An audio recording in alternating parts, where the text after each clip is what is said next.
Ibrahim pergi ke sungai memancing ikan. Ikan kecil, ikan arwana. Salam sapa saya ucapkan. Assalamualaikum warahmatullahi wabarakatuh.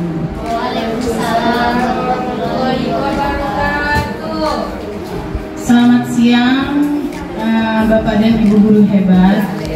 Salam sejahtera untuk kita semua. Pada kesempatan ini kita akan mengadakan diseminasi tentang budaya positif untuk memenuhi tugas aksi nyata Ibu Sumarni. Baik Bapak Ibu, salawat dan salam kita panjatkan kepada junjungan Nabi kita Muhammad SAW. Karena dengan rahmat dan hidayahnya kita dapat berkumpul di ruangan yang sederhana ini, di ruang majelis guru kita untuk mendengarkan penjelasan tentang budaya positif. Baik Bapak Ibu, sebelum kita mulai acara ini, kami mengharapkan hadirin untuk berdiri untuk menyanyikan lagu Indonesia Raya.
Kita akan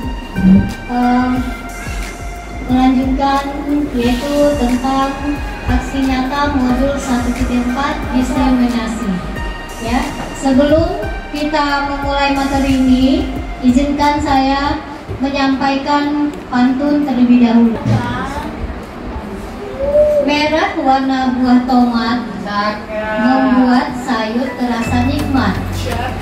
Beta ingin mencari sahabat agar hidup punya manfaat. Asik. Ke kota Pekanbaru membeli ulos. Beli ulos terukur gambar. Guru janganlah membolos. Jika membolos tak jadi pintar, ya. Pendidikan hari lahir Ki Hajar Dewantara. Jika orang tidak berpendidikan, seumur hidup bakal sengsara. Baiklah, kita lanjutkan dengan materi yaitu aksi nyari baik. Di sini saya tidak bermaksud untuk mengajari Bapak Ibu, tetapi saya akan berbagi praktik baik. Ya, di sini ada fasilitator saya yaitu Bapak Ibu Sarwito. Kemudian pengajar praktik saya Ibu Sri Rahayu, dan saya sendiri adalah Sumarni SPD, calon guru penggerak Angkatan 9 Kabupaten Karimun, Kepulauan Riau. Konsep inti budaya positif yang pertama yaitu perubahan paradigma belajar. Yang kedua yaitu disiplin positif. Kemudian yang ketiga, nilai-nilai kebajikan. Yang keempat, kebutuhan dasar manusia. Yang kelima, motivasi perilaku manusia. Yang keenam, posisi kontrol guru. Yang ketujuh, keyakinan kelas. Dan yang kedelapan yaitu segitiga institusi. Nah, sebelum memasuki yang kedelapan ini, baiklah kita akan mengupas dulu apa yang dikatakan dengan budaya. Ya, budaya adalah kebiasaan yang kita lakukan sehari-hari, ya, baik dari hal-hal kecil hingga menjadi hal besar. Ya, seperti yang kita lakukan, hal-hal kecil yang kita lakukan setiap hari atau sedikit demi sedikit, dia akan menjadi pembiasaan, ya, akan menjadi pembiasaan dan akan menjadi sebuah karakter, ya, akan menjadi sebuah karakter. Itulah yang dikatakan dengan budaya. Karena dengan pembiasaan-pembiasaan yang baik, maka itu termasuk ke dalam budaya positif. Kemudian kita lanjut lagi, ya. Kita masuk kepada pembelajaran dengan paradigma baru. Nah, di sini pembelajaran dengan paradigma baru merupakan pembelajaran yang dirancang berdasarkan prinsip pembelajaran yang berdiferensiasi, sehingga murid belajar sesuai dengan kebutuhannya berdasarkan tahap perkembangan sesuai teori psikolog modern untuk mewujudkan profil pelajar Pancasila. Nah, di sini di dalam paradigma baru tentunya kita memberikan pembelajaran di dalam kelas atau di sekolah kita tentunya berdasarkan kebutuhan siswa. Nah, kalau pembelajaran yang dilaksanakan tidak berdasarkan kebutuhan siswa, itu tidak akan tercapai apa yang akan kita inginkan. Ya, sampai di sini ada pertanyaan, Bapak Ibu? Lanjut. Kemudian kita masuk lagi kepada nilai-nilai kebajikan. Nilai yang disepakati bersama lepas dari suku bangsa, agama, bahasa maupun latar belakangnya.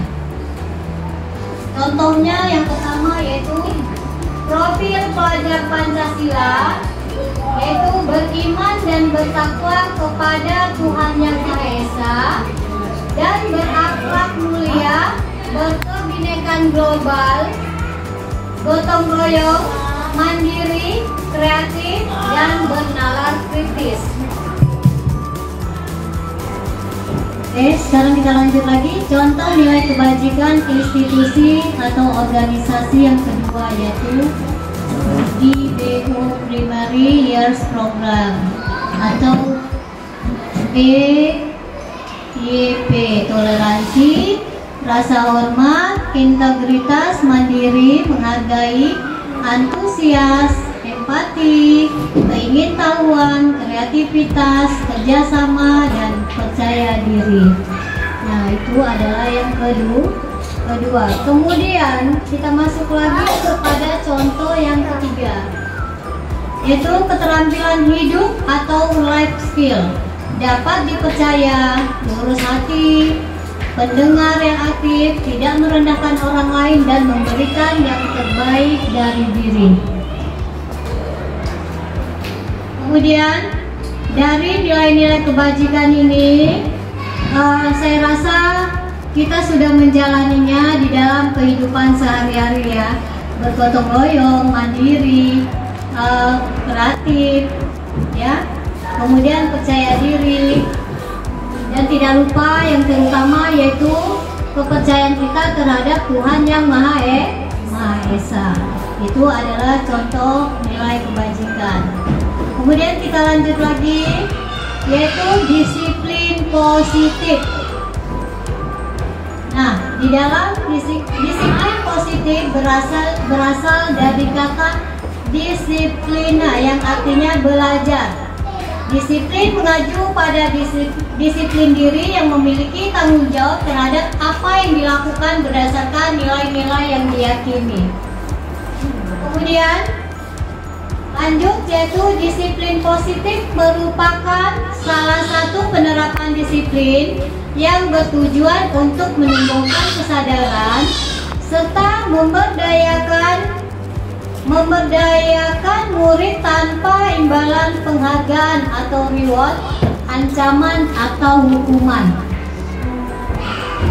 Ya, di sini dikatakan disiplin positif ini berarti kita memberikan imbalan, itu juga termasuk untuk menumbuhkan kesadaran. Betul tak Bapak Ibu? Untuk menumbuhkan kesadaran peserta didik. Betul tak? Betul. Ya, bertujuan memberdayakan murid tanpa imbalan, penghargaan, reward, ancaman atau hukuman.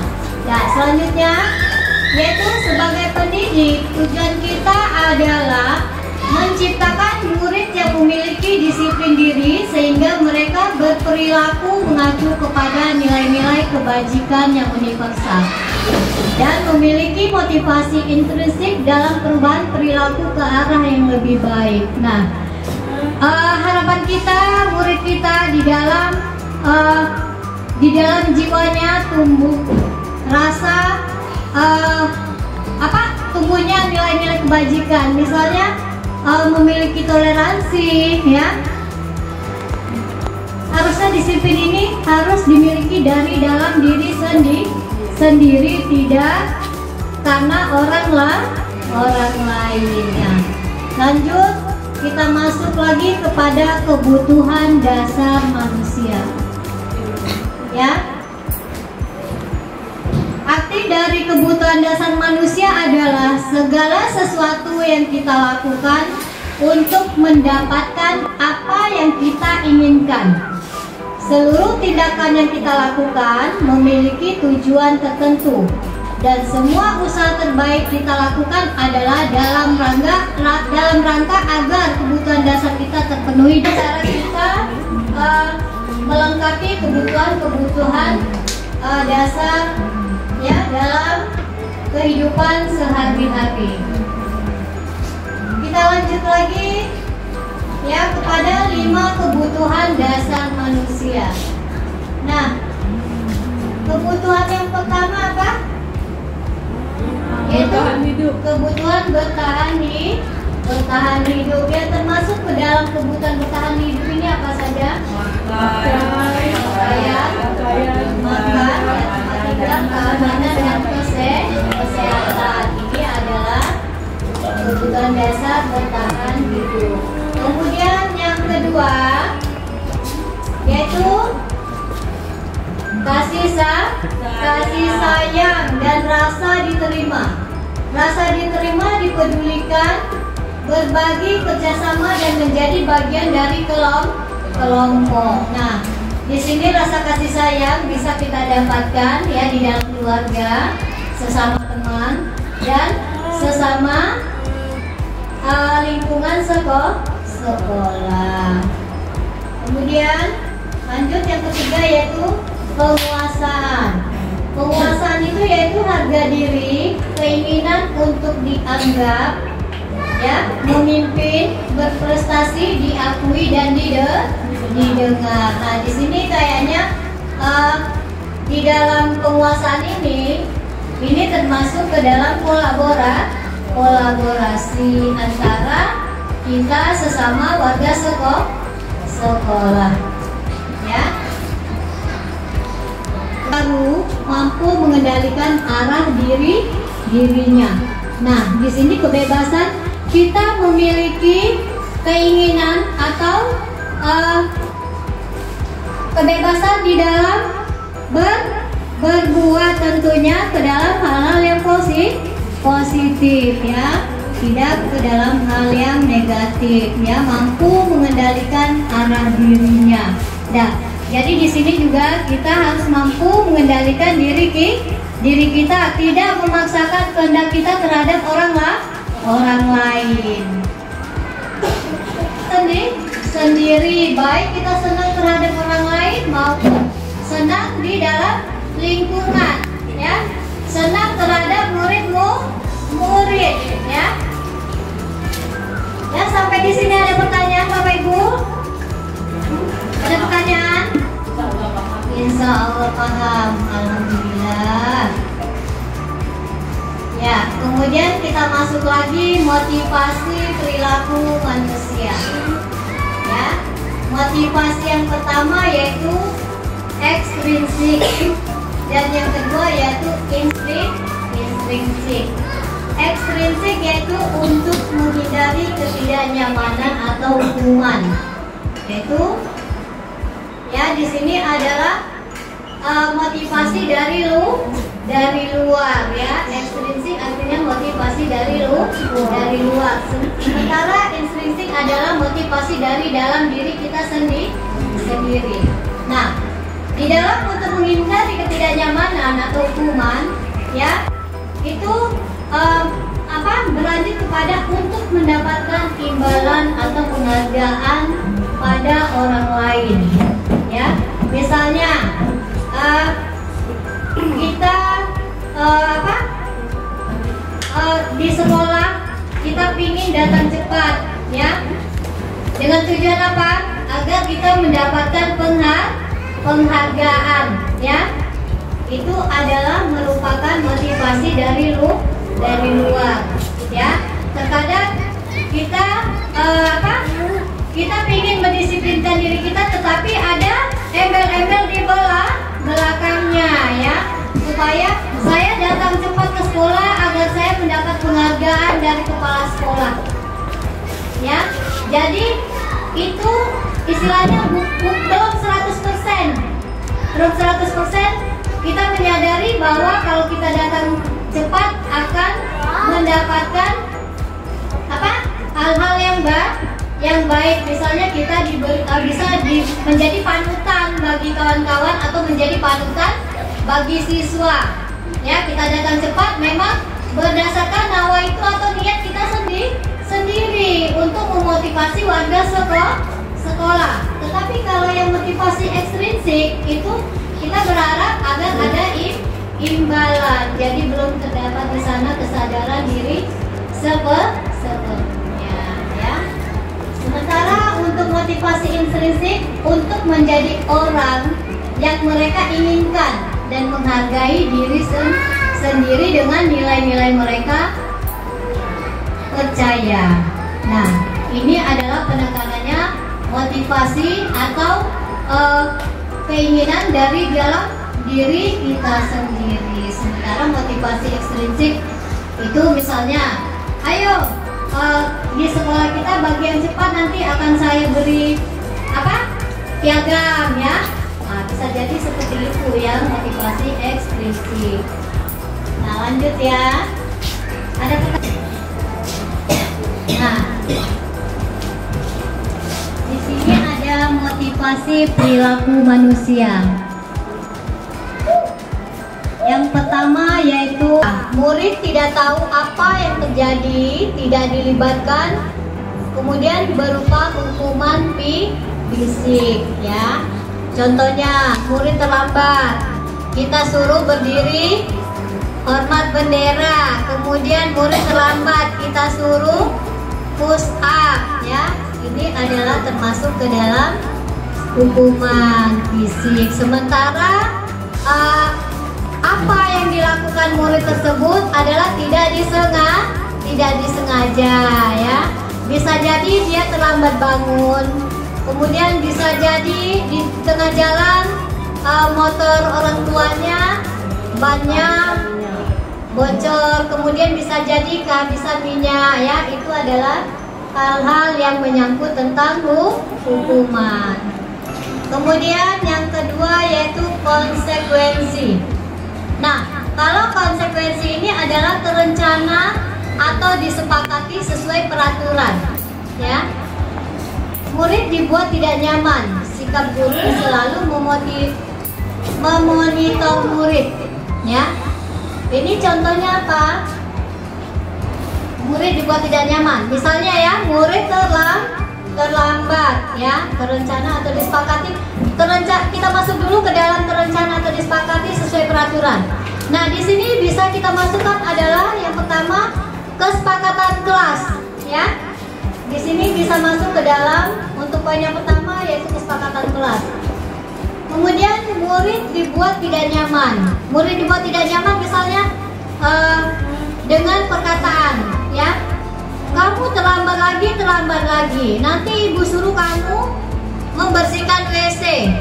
Nah, terkadang murid tidak ingin untuk membersihkan WC karena dia berpikiran bahwa WC adalah jorok dan dia akan berpikiran bahwa itu dia tidak suka ya. Kemudian sikap guru selalu memonitor murid. Nah, ini adalah kita selalu memberikan pengarahan yang istilahnya yang seharusnya tidak harus kita monitor, kemudian kita monitor. Dan sikap guru selalu memonitor murid. Nah, ini adalah kita selalu memerintahkan murid. Sementara harusnya kita menggali apa yang ada di dalam pikiran atau apa yang ada di dalam pikiran murid tersebut. Kita kembangkan pola pikirnya ya. Tidak harus kita monitor setiap saat. Harusnya kita gali apa yang ada di dalam pikirannya. Kemudian di sanalah nanti akan terdapat prestasi-prestasi atau keinginan-keinginan yang dibuat murid. Tentunya sesuai dengan kebutuhan belajarnya. Kondisi bagi murid untuk memperbaiki kesalahan.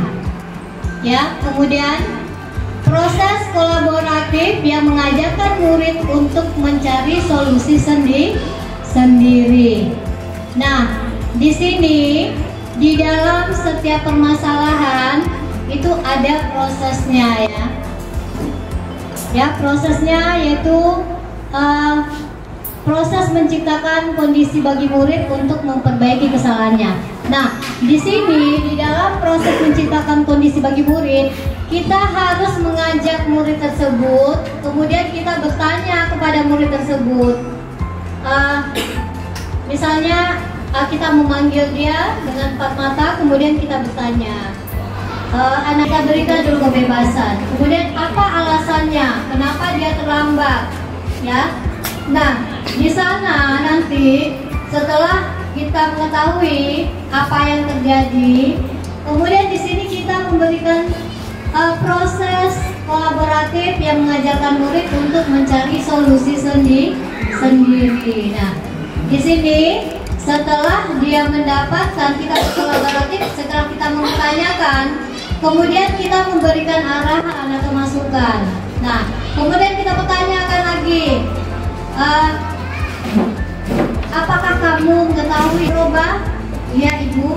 Nah, di situ kita tanya, kapan kamu akan merubah dan kapan kamu akan berubah. Nah, di sini adalah kita menggunakan segitiga restitusi. Paham, Bapak Ibu? Ada yang mau ditanyakan? Ya, gambaran ya, 5 posisi kontrol guru. Yang pertama yaitu sebagai penghukum. Nah, kalau kita lihat di gambar yang pertama, yaitu gurunya memarahi murid tersebut. Ya, itu adalah tipe penghukum. Kemudian yang kedua, pembuat rasa bersalah.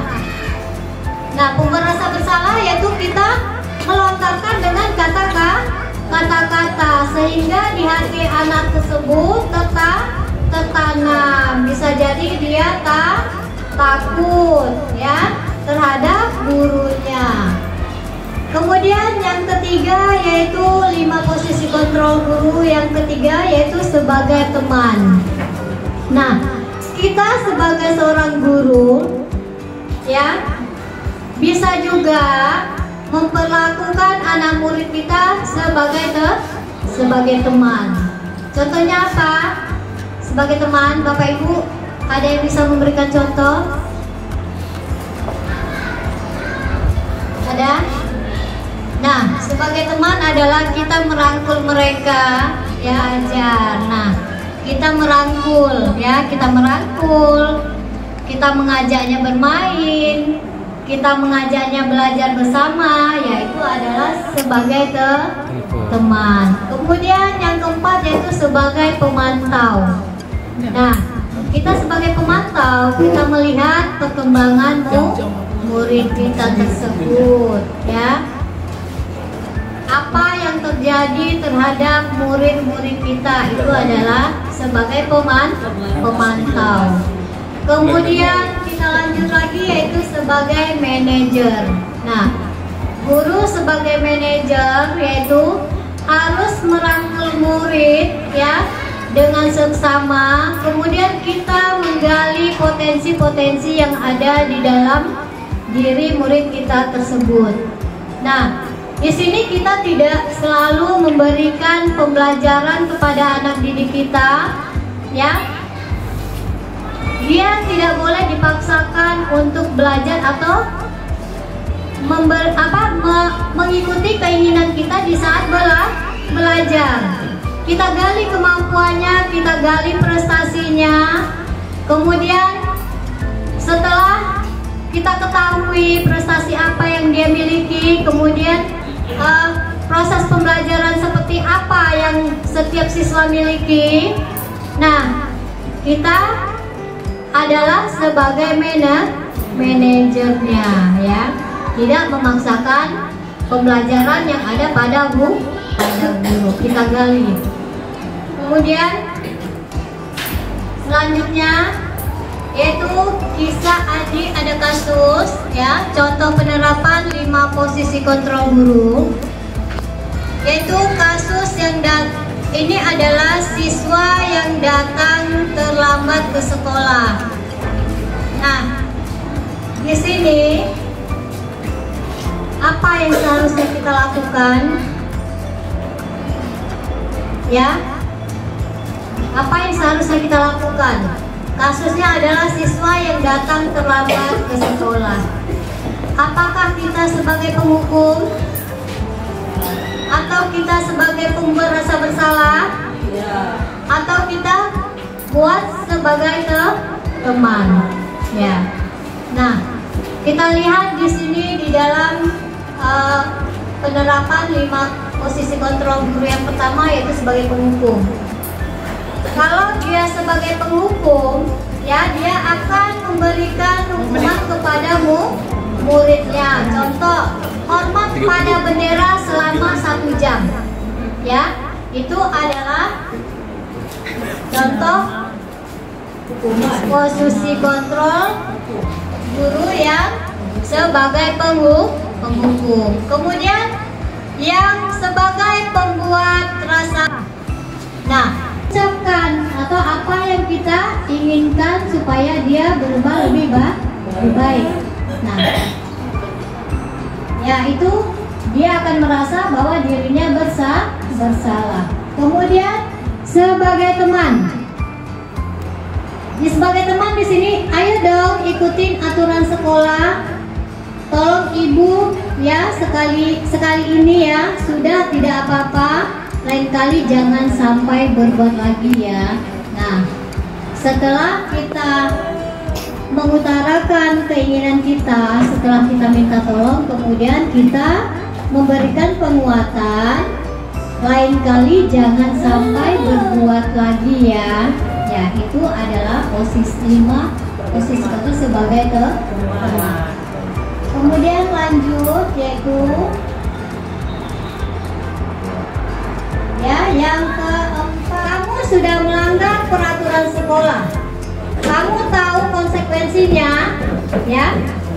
Setelah upacara, kamu beli atributnya ke koperasi dan jangan diulangi lagi. Nah, ini juga kita ada pemaksaan ya di dalam pemantau. Bagaimana kamu memperbaiki kesalahan kamu? Ya, ini adalah sebagai manajer. Kita ingin dia berubah, tetapi berdasarkan niat dan keinginannya. Apakah dia bisa berubah atau tidak? Ya, ini adalah posisi kontrol sebagai manajer. Ya, kita masuk lagi kepada yang pertama, yaitu saya kecewa sekali dengan kamu. Nah, di sini kita masuk posisi kontrol yang mana? Tadi ada 5 posisi kontrol. Ini masuk ke dalam yang mana ini? Saya kecewa sekali dengan kamu. Ya, pemberi rasa bersalah. Kemudian ini kamu tidak pernah melakukannya. Pemberi rasa bersalah atau pemantau? Bisa juga bisa kedua-duanya ya. Pemantau dan pemberi rasa bersalah. Kemudian yang ketiga, apa rencanamu untuk menyelesaikan masalah ini? Itu sebagai manajer. Nah, kemudian kita masuk lagi ya pada posisi kontrol yang berikutnya. Ayolah lakukan demi bapak ibu ya. Ini apa penguatannya? Ayolah lakukan demi bapak atau ibu ya. Sebagai apa? Sebagai penghukum ya. Kamu tidak akan pernah mendapatkan nilai jika kamu tidak mengerjakan tugas adalah sebagai penghukum. Keyakinan kelas. Mengapa keyakinan kelas? Mengapa bukan peraturan kelas? Ya, keyakinan kelas dengan peraturan kelas apakah sama? Tidak. Keyakinan kelas adalah kesepakatan kita ya dengan murid, apa-apa yang akan kita laksanakan atau kita jalani di dalam kelas. Sementara kalau peraturan kelas adalah peraturan yang sudah ada ya. Ya, yang sudah ada atau yang sudah kita laksanakan. Nah, kalau keyakinan kelas ini kita meminta murid kita apa yang disepakati di dalam kelas. Adalah nilai-nilai universal yang disepakati tanpa ada paksaan, ya, dan diyakini bersama tuan pikiran untuk menjadi nilai-nilai kebaikan dan dilaksanakan untuk seluruh warga kelas, ya. Di sini kesepakatan kita antara kita dengan murid, apa yang akan kita sepakati. Kemudian kita lanjut lagi, yaitu keyakinan atau kesepakatan kelas. Yang pertama bersifat abstrak, ya, dia sifatnya abstrak. Kemudian berupaya pernyataan universal, universal. Nah, yang ketiga sedikit aja agar mudah diingat, tidak perlu panjang panjang lebar supaya cepat diingat oleh murid kita. Kemudian sesuai dengan kondisi kelas dan sekolah sehingga mudah diterapkan semua warga kelas dilibatkan dalam membuat kesepakatan kelas. Karena kita akan bertanya kepada murid satu persatu atau apa yang dia inginkan atau dia sepakati untuk kesepakatan kelas kita.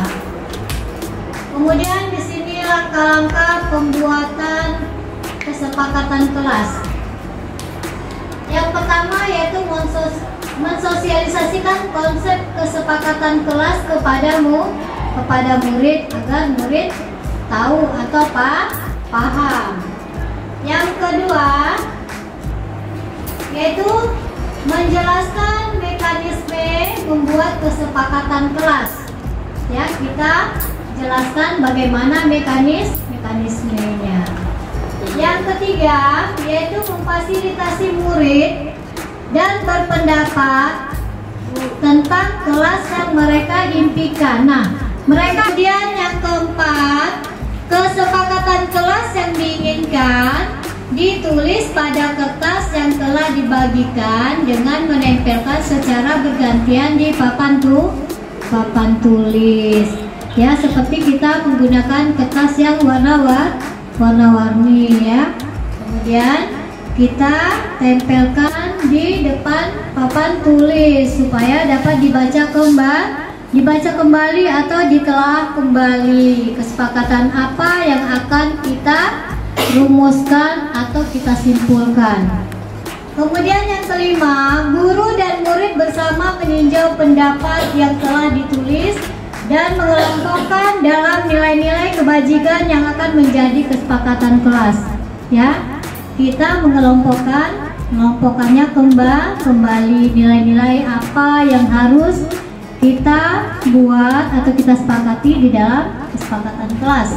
Kemudian yang keenam, guru dan murid menyepakati kesepakatan kelas yang telah ditentukan bersama. Ya, setelah kita rembuk atau kita rapatkan kembali ya, supaya kita mengetahuinya. Tidak hanya kita rapat kemudian tidak kita pampang di dalam kelas. Nah, yang kedelapan, baru kita menerapkan kesepakatan kelas secara berkelanjutan dan konsisten. Ya, berkelanjutan dan konsisten. Jadi kesepakatan kelas itu berangsur-angsur kita laksanakan kasus ya di kelas. Kenapa kamu panggil? Kenapa nak? Karena kamu tidur di saat jam belajar. Nah, ibu mau tanya, kamu bangun jam berapa? Nanti kalau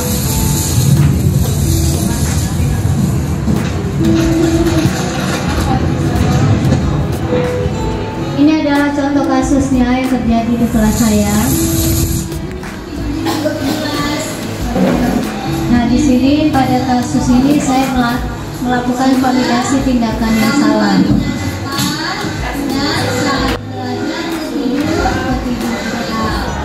Nah, di sini kita menggunakan kesepakatan kelas kita. Apa itu nak? Ya, tidak boleh tidur di saat jam pelajaran. Nah, sekarang diberitahukan kesalahan persiapan. Ya, untuk kedepannya harapan ibu Rizky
itu adalah contoh kasus yang terjadi di kelas saya. Yang satunya, Ananda Rizky tidur di dalam kelas di saat jam pelajaran kedua, yaitu Marza datang terlambat sebelum dan sesudah melakukan sesuatu ya. Di sini tentunya sebelum dan sesudah belajar. Kemudian yang kedua, menjaga kebersihan dan membuang sampah pada tempatnya. Ya. Yang ketiga, berbicara sopan dan bekerja sama dengan siapapun ya. Kemudian jam pelajaran. Nah, ini adalah kesepakatan kelas dari kelas 5 Tunagrahita. Ya. Lanjut lagi kita kepada segitiga restitusi. Nah, dari permasalahan yang terjadi tadi, kita bisa menggunakan segitiga restitusi, ya. Bapak Ibu sudah lihat tadi kan video tadi? Nah, itu dapat kita selesaikan dengan segitiga restitusi. Segitiga restitusi yaitu suatu proses dialog yang dijalankan oleh guru agar dapat menghasilkan murid yang mandiri dan bertanggung jawab, ya. Nah, di dalam segitiga restitusi, ya, itu ada validasi tindakan yang salah, dan kemudian menanyakan keyakinan. Yang pertama yaitu menanyakan keyakinan, yang kedua validasi tindakan yang salah, kemudian menstabilkan identitas. Nah, di sini kita lihat ya, kamu tentu punya alasan mengapa melakukan itu, ya. Setelah kejadian atau kasus yang terjadi, maka kita memanggil murid tersebut, yaitu kamu tentu punya alasan mengapa melakukan itu, ya. Kita mempertanyakannya. Kemudian yang kedua yaitu kita pertanyakan lagi keyakinan kelas apa yang telah kita sepakati. Nah, kita mengingatkan kembali kepada mendapatkan apa yang kamu butuhkan. Nah, di sini kita mengadakan apa? Terhadap murid tersebut. Nah, nantinya mereka juga akan menjawab sesuai dengan hati nuraninya.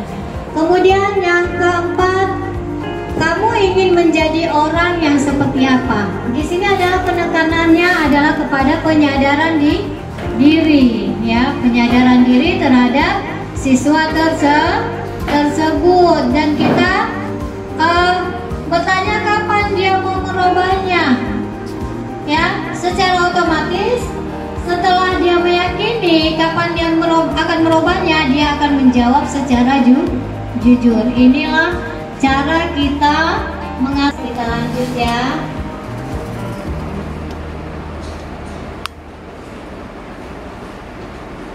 Ya, di sini kita berusaha untuk menstabilkan identitas.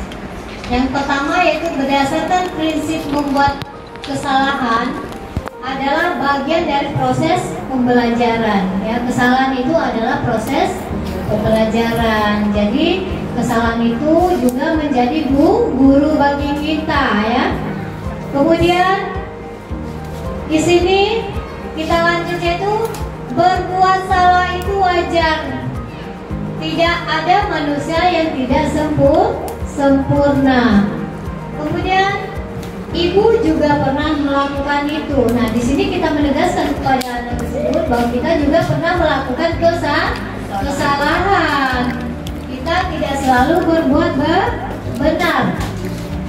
Ibu tidak mau mencari kesalahan siapa, tapi ibu ingin mencari solusi dari permasalahan ini.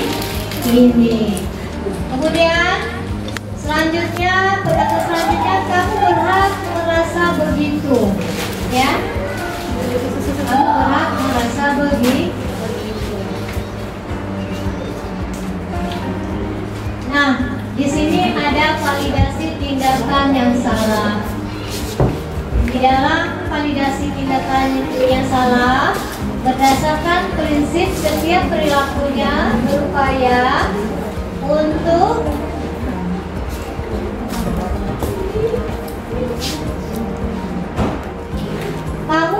pasti punya alasan, ya. Pertanyaan yang kita ajukan, kamu pasti punya alasan mengapa melakukan hal itu, ya. Padahal kamu bisa melakukan yang lebih buruk dari ini, ya. Kemudian kamu patut bangga karena telah melindungi sesuatu yang penting buatmu, ya. Seterusnya, kamu melakukannya karena mempertahankan sesuatu yang penting bagimu. Nah, karena dia juga memiliki alasan untuk atas kasus yang telah terjadi. Kemudian di sini kita menanyakan keyakinan. Murid akan diberikan pertanyaan-pertanyaan bermakna untuk memunculkan motivasi secara intrinsik, ya. Di sini pertanyaannya tentunya akan membangkitkan dirinya dengan kebaikan, ya. Pertanyaan pertama yaitu apa keyakinan kelas kita? Ya, di sini apa keyakinan kelas kita? Ya, pertanyaan pertama. Yang kedua, nilai-nilai apa yang telah disepakati bersama, ya. Kemudian yang ketiga, seperti apa gambaran sebuah kelas ideal menurut kamu? Ya, jadi di sini kita mempertanyakan dia maunya seperti apa kelas ini, mau dibawa kemana kelas ini, ya. Kemudian kamu ingin menjadi orang seperti apa? Nah, kita bertanyakan bahwa dirinya maunya seperti apa, ya. Sampai di sini ada pertanyaan, Bapak Ibu? Nah, ini adalah contoh kasus. Ya, ini adalah contoh kasus di dalam kelas. Ini adalah kasus yang kedua, yaitu siswa saya datang terlambat ke sekolah.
untuk mencari solusi dan mempersilahkan Rizky untuk mempertanggungjawabkan perilakunya. Saya mendukung murid agar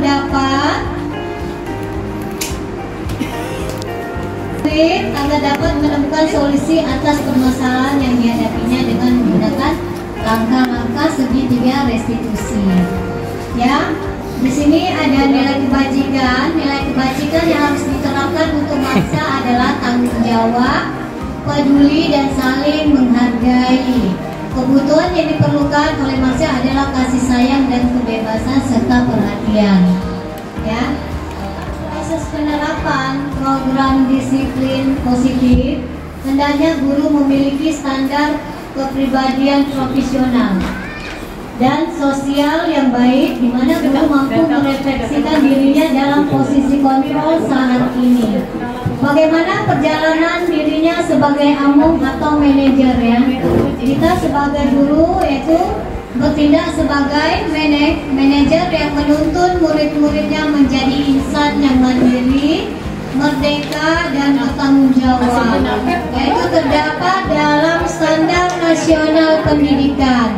Nah, sebelumnya, apakah Bapak Ibu ada yang mau ditanyakan terhadap materi yang telah saya paparkan?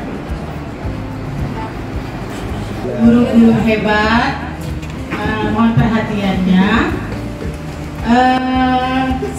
Sebelum kita membuka sesi pertanyaan, mungkin ada saran, kritik, atau masukan yang ingin diberikan. Terus Bapak Ibu, setelah contohnya begini, saya menyebutkan apel. Saya apel, huruf ujungnya itu kan L. Nah, terus saya menunjuk langsung teman saya yang harus menyebutkan tree, contohnya L berarti buah apa? Lemon. Nah, tree menunjukkan siapa lagi? Gitu. Oke ya, paham ya? Paham? Oke. Bu Yus.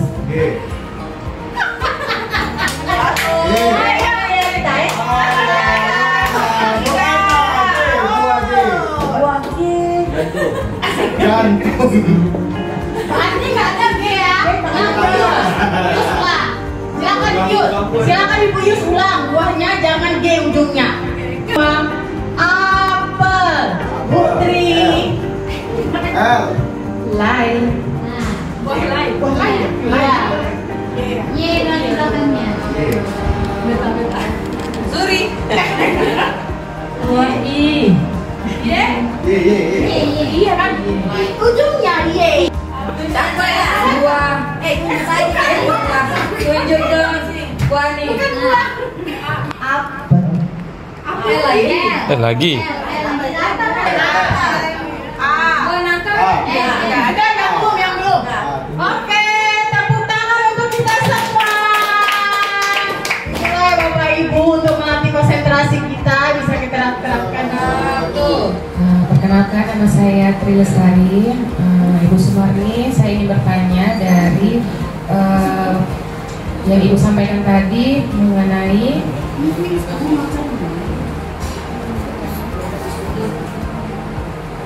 tentang kesepakatan, keyakinan, kesepakatan atau keyakinan itu kan sama kan Ibu.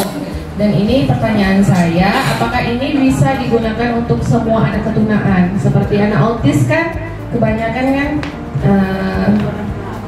lebih berat, apalagi anak autis kan banyak tingkatnya, ada yang berat sama ada yang ringan, begitu. Mungkin kalau untuk anak C boleh ya Bu, mereka paham gitu. Kalau anak autis ini kan kebanyakan tidak paham. Jadi itu bagaimana untuk kesepakatannya itu aja. Terima kasih. Terima kasih Bu Tri atas pertanyaan dan penjelasan. Saya rasa kalau untuk anak autis kan seperti yang Bu Tri bilang tadi, ada yang berat, ada yang ringan, dan ada yang sedang. Nah, kemudian di situ kan berbagai macam ragam. Nah, di dalam membuat kesepakatan kelas, mungkin kita akan bisa melibatkan untuk anak yang ringan, ya. Kalau anak yang berat, tentunya memang tidak bisa kita libatkan untuk kesepakatan kelas kita. Kita mengacu kepada anak-anak yang bisa membaca, kemudian anak-anak yang ketunaannya atau anak yang mampu untuk menjalani atau kemudian kita arahkan anak tersebut. Nah, kamu maunya kelas kita seperti apa? Jam bisa. Kan? Kemudian setelah itu Jam itu kita 60 menit. suruh dia menulis kesepakatan kelas tersebut di atas kertas, kemudian kita tempelkan. Nah, setelah semua siswa yang istilahnya yang tergolong kepada yang ringan, ya, kita suruh mereka untuk menulis satu persatu apa yang mereka inginkan yang ada di dalam kelas. Misalnya datang tepat waktu, ya, kita suruh dia menulis. Kemudian tidak makan di dalam kelas saat belajar, ya. Dan kemudian tidak boleh mengganggu teman. Nah, seperti itu bisa kita sepakati dengan anak-anak autis yang ringan saja, ya. Karena yang berat di sini mungkin karena kita jenjangnya SLB, kita tidak bisa melibatkan anak tersebut seperti siswa-siswa yang ada di sekolah umum. Tentunya kita sesuaikan dengan lingkungan kelas kita sendiri. Begitulah Putri atas jawaban yang saya berikan. Memberikan peserta Sumarni. Baik, Bapak. Gimana Putri? Gimana? Itu gimana, atau tidak dimasukkan ke dalam kesepakatan itu, atau khusus untuk anak-anak itu aja yang bisa? Mungkin ada teman-teman juga yang bisa menjawab dari pertanyaan saya. Begini Putri, mungkin yang berat juga akan istilahnya kalau kita untuk minta pendapatnya kesepakatan tersebut ibaratnya kita untuk kesemuanya, tetapi kalau untuk menuliskan mungkin dia tidak bisa. Cuma mungkin untuk peraturan di dalam kelas saya rasa dia bisa menjalaninya. Begitu. Baik Bapak Putri, mungkin saya boleh menambahkan sedikit ya Putri. Satu-satu dulu. Boleh. Menurut saya, menurut pemahaman saya, kesepakatan kelas yang kita buat, kita akan melibatkan orang tua, murid, dan guru. Artinya yang ada di warga kelas kita. Kalau untuk anak yang berat, kita bisa melibatkan orang tua. Artinya kita membuat kesepakatan kelas bersama orang tua. Kan kalau berat ini kan anak-anak itu dimonitoring oleh orang tua. Nah, jadi apapun yang dia melanggar kesepakatan kelas berarti orang tuanya tahu seperti itu. Dan kita tetap kita menempelkan di depan kelas namanya kesepakatan kelas ya. Terus itu terjadi kesalahan, tentunya peran orang tua juga ada di situ. Karena anak itu tidak akan paham menurut pemahaman saya. Terus kita sering menyampaikan dengan secara lisan, tidak secara tulisan. Berarti apa yang kita tuliskan kesepakatan kelas itu kita lakukan secara lisan, memberikan dia kebiasaan-kebiasaan, contoh-contoh yang baik seperti itu. Mungkin seperti itu kalau menurut pengalaman saya. Silakan Bu Erna yang ingin menambahkan. Ya, terima kasih atas pertanyaan. Apa yang akan saya sampaikan tadi seperti yang tadi diucapkan Dery. Karena saya kelas saya itu rata-rata berat semuanya. Semuanya berat lah, 8-8-nya berat. Jadi saya membuat kesepakatan kelas atau keyakinan kelas melalui orang tua dan guru di dalam rapat kelas. Di situ ada grup, jadi saya minta saran kepada orang tua kalau kita buat kesepakatan kelas begini jam segini. Jadi semuanya ada di dalam grup. Kadang kalau orang tuanya sudah datang ke kelas mereka pun saya pun mengajak berkomunikasi tentang keyakinan kelas. Ya, itu saja Ibu. Terima kasih. Assalamualaikum warahmatullahi wabarakatuh. Waalaikumsalam warahmatullahi wabarakatuh. Gimana? Nah, silakan Bu Ani yang ingin memberikan tambahan. Assalamualaikum warahmatullahi wabarakatuh. Ada tambahan sedikit. Mungkin untuk anak autis yang berat, mereka kan tidak ngerti kalau kita dengan perbankan bisa. Nah, jadi kita cari aja gambar-gambar sebagai dia terlambat, nanti ada silang, itu salah. Jadi visualisasi anak itu yang kita ambil. Hanya segitu, Bu Meli. Terima kasih. Ya, benar. Terima kasih Bu Ani. Terima kasih. Makanya kita, itulah tadi pentingnya kita guru pendidikan khusus itu, visual itu hal yang sangat biasa. Apapun kecuali tunanetra ya Bapak Ibu ya. Nggak mungkin pakai visual kan. Tetapi kalau yang masih tunarungu, setiap apa yang kita ingin sampaikan, dia tahu nih gambar ini salah nih. Kan begitu kalau kita mengajar sama anak autis kan seperti itu ya. Mungkin itu aja Bu Tri. Gimana Bu Tri? Sudah sangat membantu jawabannya. Oke. Menurut saya ya Bu, untuk anak autis berat, anak autis ya, ada benar juga dari paparan Bu Ani, anak autis itu lebih mengarah kepada gambar ya Bu, lebih mengarah kepada kartu ya, lebih mengarah kepada visual. Jadi kalaupun kita ke orang tuanya Bu, orang tua itu tak semuanya paham Bu, dan kebanyakan orang tua lebih menyerahkan anak kepada guru. Jadi maaf kata, ya sia-sia kita bilang ke orang tua, karena mereka juga nggak paham Bu. Saya nggak ngerti Bu, anak saya pergi ke ibu gurunya, itu yang tahu. Takutnya seperti itu dibilangnya ya. Lalu kita ini bawa kesepakatan ini ke siswa nih, jadi lebih ke anaknya saja. Kalau memang dia autis berat ya, lebih ke anaknya saja kita berikan gambar contoh. Jika memang tidak membuang sembarangan ya kasih gambar, tidak buang sampah sembarangan gitu. Dan untuk anak autis kita merubah kata tidak menggunakan kata jangan ya Bu, tapi kata tidak ya Bu ya. Hilangi kata jangan, tidak menggunakan jangan buang sampah sembarangan, itu salah ya Bu ya. Jadi lebih baik digantikan tidak buang sampah sembarangan gitu. Nah jadi anak autis itu lebih ke gambar dan lebih ke mimik wajah dan lebih ke suara gurunya. Karena ya Bu, anak autis ini bisa membaca guru ya Bu, mana guru yang bisa dimainkannya, mana guru yang tidak bisa dimainkannya, dia bisa baca Bu. Menurut Zuni seperti itu. Terima kasih. Ibu, dia udah mengerti di sekolah itu nggak boleh seperti itu. Seperti itu. Saya rasa seperti itu Bu Zuni. Jadi peran orang tua sangat penting dalam tumbuh kembang anak, apalagi dalam anak-anak autis. Sangat perlu. Jadi sebenarnya anak autis itu dia tidak mengerti apa-apa. Jadi peran orang tua itu sangat besar.